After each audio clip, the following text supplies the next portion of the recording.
Have you heard of Rabbit Town?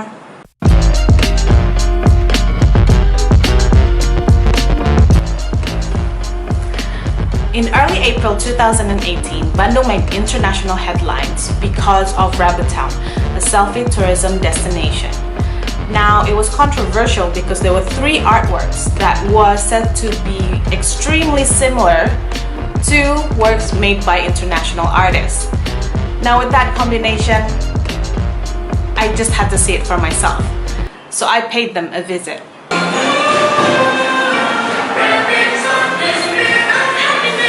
Rabbit Town was established by Henry Husada, who transformed his huge house into an entertainment venue. There are various backdrops and gimmicks, with all sorts of colors and pictures. And this is Spider-Man with the iconic kiss kind of thing.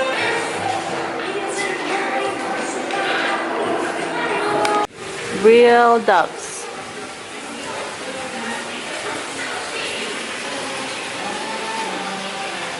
Fake doves. Real doves. Fake doves. What's going on?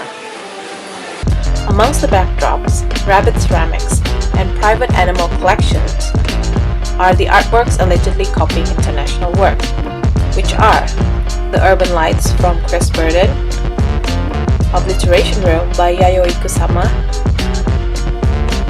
and some installation from the Ice Cream Museum.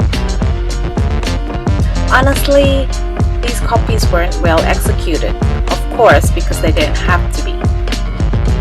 And if I hadn't known better, these artworks wouldn't have been any different to the other displays. What's even weirder was the people were really happy. No one was curious about the work, let alone it was a copy or not. Personally, I was bored. There was no story, no context.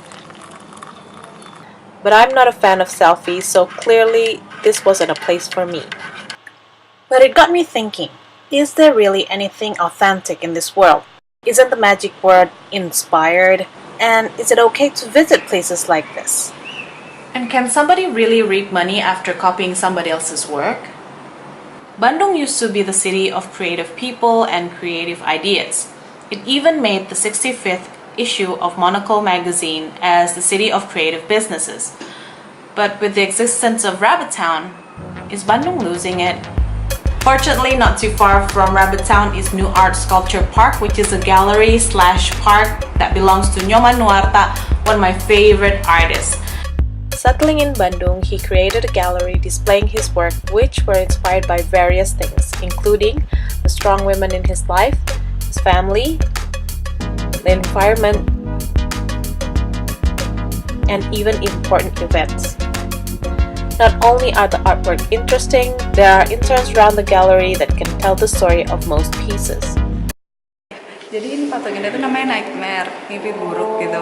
Nah, patung ini tuh menceritakan tentang gimana kondisi Indonesia waktu tahun di 986. Nah, itu kan ada kejadian Trisakti ya. Lalu setahun kemudian itu ada perekonomian di Indonesia juga menurun, langsung ngedrop gitu. Nah, banyak wanita yang dibunuh, yang diperkosa juga, lalu parahnya lagi dimutilasi. Nah, salah satunya di patung ini tuh ada yang kebelah-belah. Ini tuh menceritakan hal itu. Moral value-nya kan wanita itu kan kita dilahirkan di rahim wanita. Nah, seharusnya kita yang menghormati wanita, menjaga wanita, seperti itu. Artworks are also spread outside along with the amphitheater, which hold various art performances. Not to mention, it's green and lush, making it pleasant to stroll around and enjoy the ambience. My favorite piece might have to be this one, the whale. His work is beautiful. It's got this gothy, eerie feel to it, but still very detailed. And you might be surprised that you've seen one of his work because a lot of his bigger works has become landmarks in some of the major cities in Indonesia, including one of the projects that is currently under progress, which is the Garuda Wisnu Kencana, standing for about like 150 meters, and you can see it from a landing plane. It's one of the coolest parks in Indonesia at the moment, and comparing the two, you know which I highly, highly recommend. I've only known about this park recently, but apparently it's been around since the year 2000. Now visiting Nuart Sculpture Park was a nice timing because it is at a time where I kind of doubt whether Bandung is still the city for creative people. It's not really fair to compare both parks. It's not really apple to apple, but it's just something that I had in mind from my last visit to Bandung. But to be fair, you'd have to be quite creative to make something like Rabbit Town. But again, that's what I think. I don't know what you think. Tell me what you think about it, and you know what to do.